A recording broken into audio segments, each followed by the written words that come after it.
اللہ میں نے اس نظام کے ساتھ ریکنسائل نہیں کیا۔ اللہ میں نے اپنی توانائیوں اور اپنی محنتوں سے نہ اپنے لیے کوئی جاگیر بنائی نہ اپنے لیے جائیداد بنائی۔ اللہ میں کوئی دولت چھوڑ کر نہیں مرا۔ اللہ میں نے اپنے بچوں کو بھی اسی کام کے لیے لگا دیا۔ میں نے ان کی دنیا سے بڑھ کر ان کی عاقبت کی فکر کی ہے۔ نہیں کر سکا، آگے کچھ نہیں ہو سکا تو میں بے بس ہوں۔ میں ایک ایسے ماحول میں رہ رہا ہوں جس میں اللہ کا دین غالب نہیں۔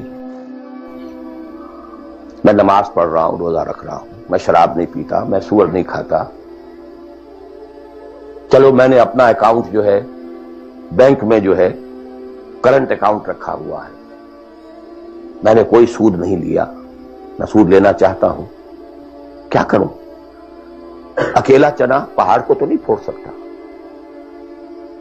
پورا نظام تو میرے بدلنے سے نہیں بدل جائے گا۔ تو میں تو رہا پھر 40%، 50%، 60%، 70% کافر کا کافر۔ وسط مخرج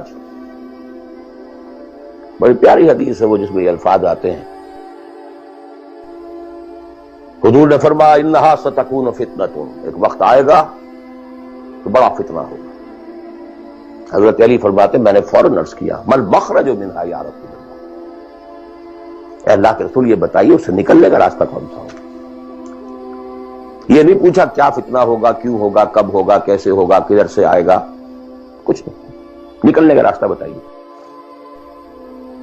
بلکہ ایک اور روایت اس حدیث کی اس سے بھی زیادہ پیاری ہے کہ اصل میں حضرت جبرائیل نے کہا حضور سے یا محمد امتک بعدک، اے محمد صلی اللہ علیہ وسلم کبھی سوچا ہے تمہارے بعد تمہاری امت کا کیا بنے گا؟ تو حضور پلٹ کر سوال کرتے ہیں مل مخرج منہا یا جبرائیل، تو بہت بڑا پرابلم تم نے اے جبرائیل میرے سامنے رکھا ہے، تو اب آپ ہی بتائیں اس سے نکلنے کا راستہ کیا؟ قال کتاب اللہ، وہ پوری حدیث پھر وہی ہے، کتاب اللہ فیہ خبر ما قبلکم ونبأ ما بعدکم وحکم ما بینکم وہو ذکر الحکیم وہو الصراط المستقیم وہو حبل اللہ المتین۔ اس کا مخرج کیا یہ ہے اصل میں میرے اور اگر تو یہ بات سمجھ میں آ گئی، اس کے لیے تصور سمجھ لیجئے ہمارے دین میں کفارے کا ایک تصور ہے۔ آپ نے روزہ توڑ دیا وہ تو ٹوٹ گیا، کیا کروں؟ جڑ تو نہیں سکتا۔ کب اشکوں سے جڑ سکتا ہے؟ جو ٹوٹ گیا سو ٹوٹ گیا۔ موتی ہو کہ شیشہ جام کے بل، جو ٹوٹ گیا سو ٹوٹ گیا۔ تم ناحق ٹکڑے چن چن کر دامن میں چھپائے بیٹھے ہو، شیشوں کا مسیحا کوئی نہیں، کیا آس لگائے بیٹھے، وہ تو ٹوٹ گیا، لیکن اس کا کفارہ دے دیا۔ کفارہ ہے، قسم کھائی تھی یہ نہیں ہے کہ اب توڑ نہیں سکتے، غلط کھا بیٹھے، توڑو کفارہ۔ آج میں اس لفظ کفارہ کے حوالے سے آپ کے سامنے وہ بات رکھ رہا ہوں۔ اب مجھے اللہ نے پیدا کر دیا اس دور میں، کسی کو ہندوستان میں پیدا کیا، کسی کو انگلستان میں کیا ہے، کسی کو امریکہ میں کیا ہے، کسی کو پاکستان میں کیا ہے، کچھ کو پاکستان پہنچا دیا ہے چاہے زبردستی چاہے اپنی مرضی سے، کسی کو یہاں پہنچا دیا ہے چاہے کسی بھی نیت اور کسی بھی ارادے سے، لیکن اب ہے کہیں ہے، کیا کریں؟ کوئی کفارہ ہونا چاہیے، کوئی مخرج ہونا، بس یہی کفارہ ہے۔ پھر نوٹ کر لیجئے اس ماحول سے سوائے سبسسٹنس لیول کے اور کچھ حاصل مت کرو، اور اس سبسسٹنس لیول پر بھی جو کچھ تم نے کھایا پیا ہے اور سانس لیا ہے، جو انرجی کریٹ ہوئی ہے، اس کا میکسیمم اس جہاد میں صرف کر دو کہ اس نظام کو بدلو۔ تمہاری یہ جد و جہد، تمہاری یہ کوشش کفارہ بن جائے گی اس کا۔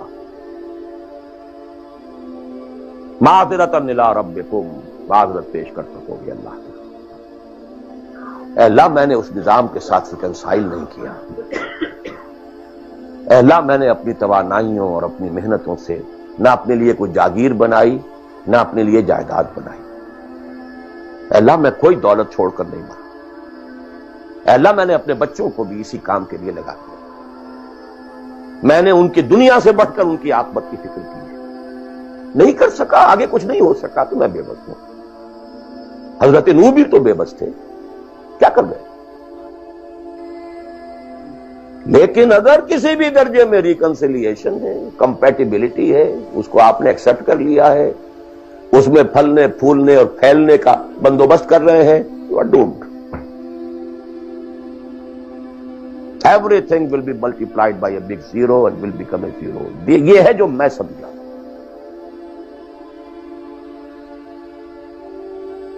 اس کا نام ہے جہاد. Constant friction, constant struggle. جان مال، ان صلاتی و نسکی و محیای و مماتی للہ رب العالمین. میری زندگی کا مقصد تیرے دین کی سرفرازی. میں اسی لیے مسلمان، میں اسی لیے نمازی.